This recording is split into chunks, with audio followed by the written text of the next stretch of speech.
अप्रैल 3, 2023 सोमवार, पुण्य सप्ताह। पहला पाठ इसाया 42, 1-7। यह मेरा सेवक है, मैं इसे संभालता हूँ, मैंने इसे चुना है, मैं इस पर अत्यंत प्रसन्न हूँ। मैंने इसे अपना आत्मा प्रदान किया है, जिससे ये राष्ट्रों में धार्मिकता का प्रचार करे। यह न तो चिल्लाएगा और न शोर मचाएगा, बाजारों में कोई भी इसकी आवाज नहीं सुनेगा। यह न तो कुचला हुआ सरकंडा ही तोड़ेगा और न धुआंती हुई बत्ती ही बुझाएगा। ये ईमानदारी से धार्मिकता का प्रचार करेगा। यह न तो थकेगा और न हिम्मत हारेगा, जब तक ये पृथ्वी पर धार्मिकता की स्थापना न करे, क्योंकि समस्त द्वीप इसी शिक्षा की प्रतीक्षा करेंगे। जिसने आकाश बनाकर फैलाया और पृथ्वी और उसकी हरियाली उत्पन्न की है, वही प्रभु ईश्वर ये कहता है, मैं प्रभु ने तुमको न्याय के लिए बुलाया और तुम्हारा हाथ पकड़कर तुमको संभाला है। मैंने तुम्हारे द्वारा अपनी प्रजा को एक विधान दिया और तुम्हें राष्ट्रों की ज्योति बनाया है, जिससे तुम अंधों की दृष्टि दो, बंदियों को मुक्त करो और अंधकार में रहने वालों को ज्योति प्रदान करो। सुसमाचार संत योहन 12, 1-11। पास्का के 6 दिन पहले ईसा बेथानिया आए। वहाँ लाजरुस रहता था, जिसे उन्होंने मृतकों में से पुनर्जीवित किया था। लोगों ने वहाँ ईसा के सम्मान में एक भोज का आयोजन किया। मार्था परोसती थी और ईसा के साथ भोजन करने वालों में लाजरुस भी था। मरियम ने आधा सेर असली जटामांसी का बहुमूल्य इत्र लेकर ईसा के चरणों का विलेपन किया और अपने केशों से उनके चरण पोंछे। इत्र की सुगंध से सारा घर महक उठा। इस पर ईसा का एक शिष्य यूदस इस्करियोती, जो उनके साथ विश्वासघात करने वाला था, ये बोला, 300 दीनार में बेचकर इस इत्र की कीमत गरीबों में क्यों नहीं बांटी गई? उसने यह इसलिए नहीं कहा कि उसे गरीबों की चिंता थी, बल्कि इसलिए कि वह चोर था। उसके पास थैली रहती थी और उसमें जो डाला जाता था, वह उसे निकाल लेता था। ईसा ने कहा, इसे छोड़ दो, इसने मेरे दफन के दिन की तैयारी में ये काम किया।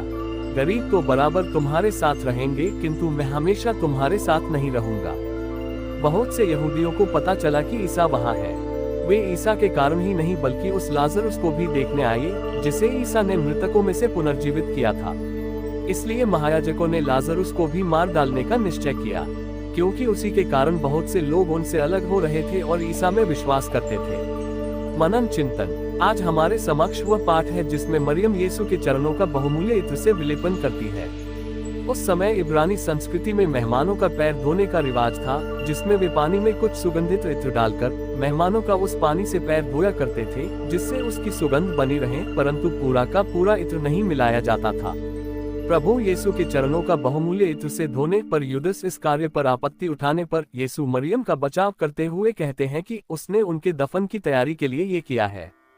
मरियम का वह कार्य यीशु द्वारा उनके परिवार के लिए किए गए अद्भुत कार्य के प्रति कृतज्ञ भावना को दर्शाता है, जो उन्होंने लाजरुस को जिंदा करके किया। इस विलेपन द्वारा मरियम की यह भावना का ज्ञात होता है कि सबसे मूल्यवान वस्तु जो वह ला सकती है, वह प्रभु यीशु के चरणों के सामने भी कुछ नहीं है। मरियम का वह कार्य हमें बताता है कि इस संसार में वे कौन सी चीजें हैं जिन्हें हम सबसे मूल्यवान मानते हैं। क्या वह कोई वस्तु है, पदार्थ, व्यक्ति, ज्ञान, प्रज्ञा, विज्ञान, भावना, प्रसिद्धि, पद, रिश्ता या जो कुछ भी है? जब हम उन चीजों को यीशु के साथ तुलना करेंगे तो वे यीशु के चरणों के करीब तक के भी मूल्य नहीं है। ज़केयुस के लिए धन और सम्मान बहुत ही मूल्यवान चीजें थी, लेकिन यीशु से मिलने के बाद उसने जाना कि ये सब चीजें यीशु के प्यार के सामने कुछ भी नहीं है।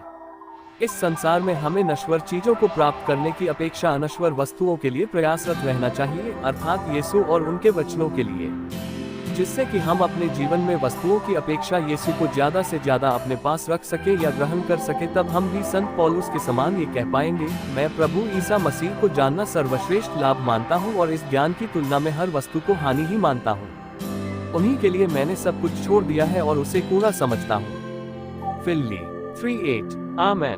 दोस्तों, जाने से पहले do like, share, comment and subscribe the channel. May God bless you and your family. Stay ever blessed.